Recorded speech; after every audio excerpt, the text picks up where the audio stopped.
James had slipped and fell because his shoes were wet, slippery, and he had hit his head. So I went to the bathroom. I came out. He was gone. Did it kill him? Just tell me where his body's at. On a February evening, Brittany and her boyfriend pulled over deep in the Ohio forests with a plan to abandon James, their 6-year-old child. However, as they went to drive away, James was tragically dragged under the wheels of the car and had his life taken. Days later, they walked into the Middleton Police Department claiming James had gone missing. A search began for the boy immediately, but police knew something was wrong. Their story was full of holes, and the couple seemed nervous, so they were each taken into an interrogation room with a detective determined to get to the bottom of things. I'm Detective Hoover, okay? They called me and my partner out for anything to do with children. So this is real important, this part, is you have to be 100% honest with me with everything. Her boyfriend, who was also called James, was in another room at the same police station, and detectives are going to compare their stories. There were many red flags right off the bat in this case, as the couple claimed he had been missing for most of the night before they decided to contact police. If your 6-year-old had gone missing, you'd likely be doing everything you can to get them back as soon as possible, so the cops were sure something sinister was afoot. So, what happened? What time did you guys go to bed last night? Well, the kids go to bed at 9. Okay. And we normally go to bed at 10. Last time I knew, I told them all it was 9 o'clock, time for bed. So they all went upstairs to their rooms. And I went upstairs a little bit later to see if they were asleep. Sure. And they were all asleep. So then that's when I came down, waited a couple minutes just to see if they might have come downstairs or something. And then I went to bed. Okay. What time did you get up this morning? He woke me up at 8. He woke you up at 8? Okay. He said he tried to wake me up several times, but you don't I'm on remember? medicine, so... What kind of medicine do you take? I take anxiety meds. Okay. This is where I need you to be honest with me. It is what it is, okay? Do you use any other type of narcotics, drugs, illegal drugs, or anything? Do you smoke weed? Do you... Okay. You don't use heroin? You don't use... No, I've had family members that passed away from that stuff, and... Okay. Do you know... That pushes me away, so... Do you know if your boyfriend does? Does he use any type of dope at all? Not that you know of. Well, you would know more than anybody. That's what I'm asking. You're not going to get him in any trouble. I just need to know if you're being honest with me. That's what I'm trying to feel. I mean, I've never seen him. I mean, we smoke cigarettes. I'm not talking about that. I said drugs, illegal drugs. Of course. A lot of people smoke cigarettes. A lot of people smoke weed. A lot of people use heroin. I mean, he smokes weed, but that's the only thing I know. Okay, that's all. I don't know if he does anything else. Okay, you don't need to protect him. I'm getting a feel for you, if you're going to be honest. I just need you to be honest with me, honestly. Brittany appears to have a little trouble opening up about her boyfriend's drug habit. This can help the detective determine whether she is being honest in the future, as she should treat opening up about later details with similar ease. They continue to go over the details for the morning James went missing, but during this line of questioning, Brittany begins to show some concerning signs. What time did James say that he first noticed James missing, the 6-year-old missing?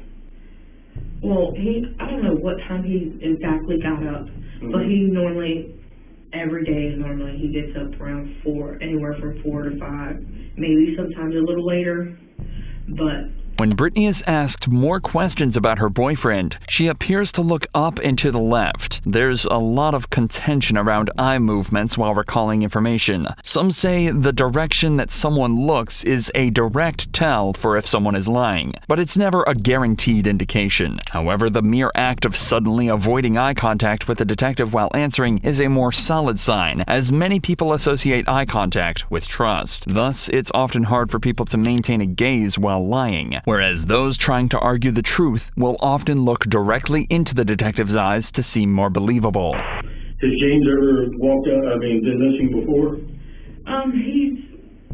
He was missing once before. How long ago was that? I want to say it was the first of the month, but it could have been later than that, but I know it was sometime this month. From that house? Yes. So he was missing once before from that house, and how long was he gone for?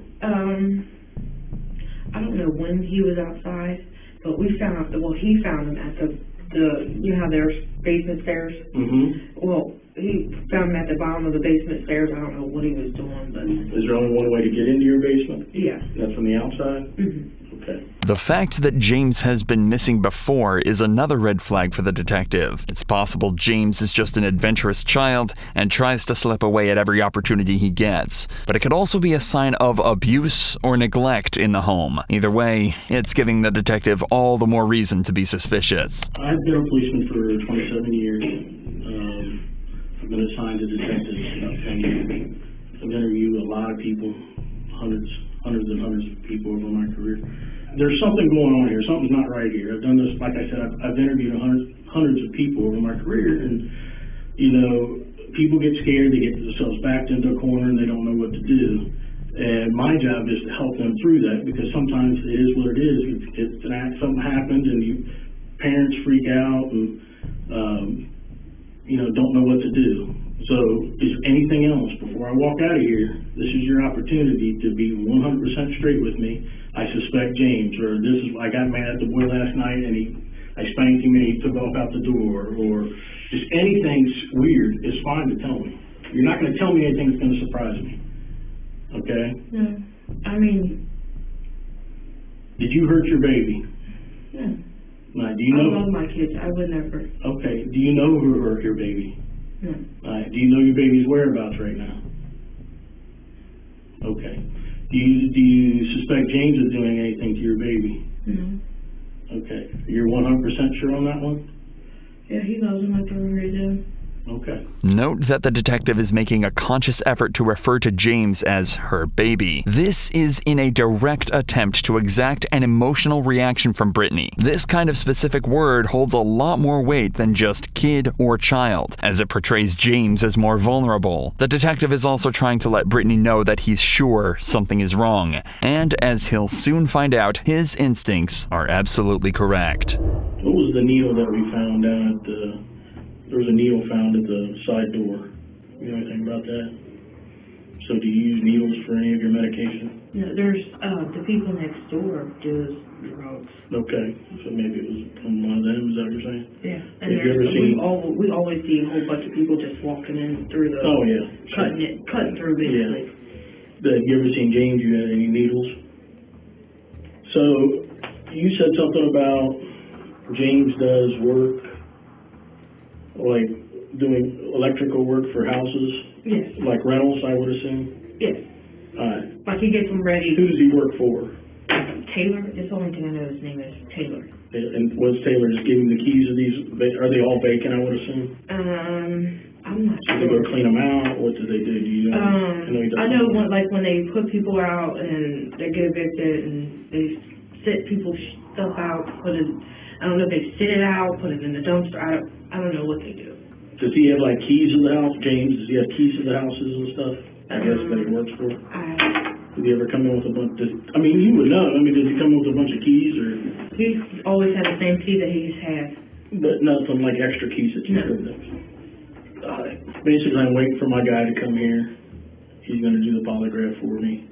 We'll just kind of go from there. Brittany now tries to avoid the questions regarding her boyfriend's drug use. But if she does agree to take a polygraph test, then the truth could finally be revealed. All this time, there have been people searching for James, hoping to find signs of life. But as we'll later find out, his body isn't anywhere near where they're looking. I'm getting a story that is totally different than what you've told me. And I don't know why James is telling me that, but that's what he's telling me. He's wanting more detail than that. Okay, but I'm not going to share that with you. I need to know what happened last night with your boy, your 6-year-old. A 6-year-old just doesn't get up and walk out the door, okay? There's more to the story than what you're telling me. Okay, I've talked to James. My partner's talked to James extensively, and James is coming off of this slowly. I would suggest for you, just tell me the truth now. He may have told you more now. I don't know. I've been in here with you. Okay? But James has said he took a deep breath, and I suggest that to you. Take a drink of your pop, take a deep breath, and just tell me what's going on here. Now Brittany finds herself in a position where she might doubt exactly what James has told detectives in the other room. And she finally cracks. James told me to get rid of the kids. Okay. And so I took them for a drive to make them think I want to get rid of them, but I'm not going to get rid of my kids for anybody on this planet. Even though she's getting closer to the truth, Brittany is still trying to deceive the detective by trying to convince him that getting rid of her kids isn't something she'd really do, despite that being exactly what she's guilty of. I don't know what road it was. Okay. We were just driving around. Well, the kids were going to the bathroom. I had pulled over to this, a little booth. In Middletown? Yeah. Okay. It's a little stall or something. A bathroom. I pulled over to the bathroom and let them all use the bathroom. Well, it was raining and stuff. I left the door unlocked in the van and told them, we'll all go in here. Not all of us at once, but each one of us go in here one at a time, use the bathroom. So we went in the bathroom.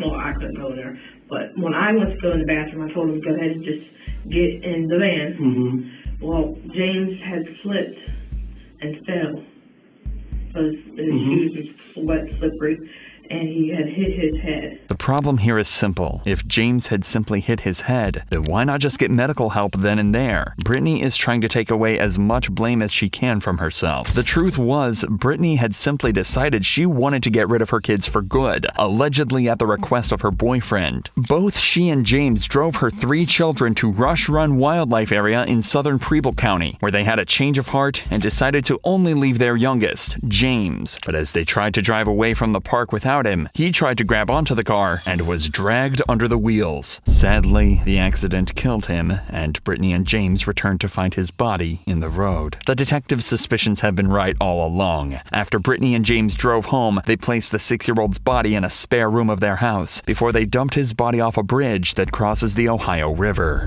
Did it kill him? Is that what you're telling me? Did the fall hurt him? Well, I asked him if he was okay, he wouldn't answer me. So I noticed he was breathing kind of heavy. And I thought maybe that's not normal. I've never seen him breathe like that before. Well, he was breathing, I don't know how long he was breathing for, but he had fell and busted his head on the side of the van and trying to get in there. And he was breathing heavy for a couple minutes, and then I tried to do CPR. Couldn't get him. So he stopped breathing. And where's his body at? He's doing good. Okay? Just tell me where his body's at, because I got to go find him. For you. Okay? This is called closure now. Okay? Where's his body at? Would you take it back home with you? No, I left it.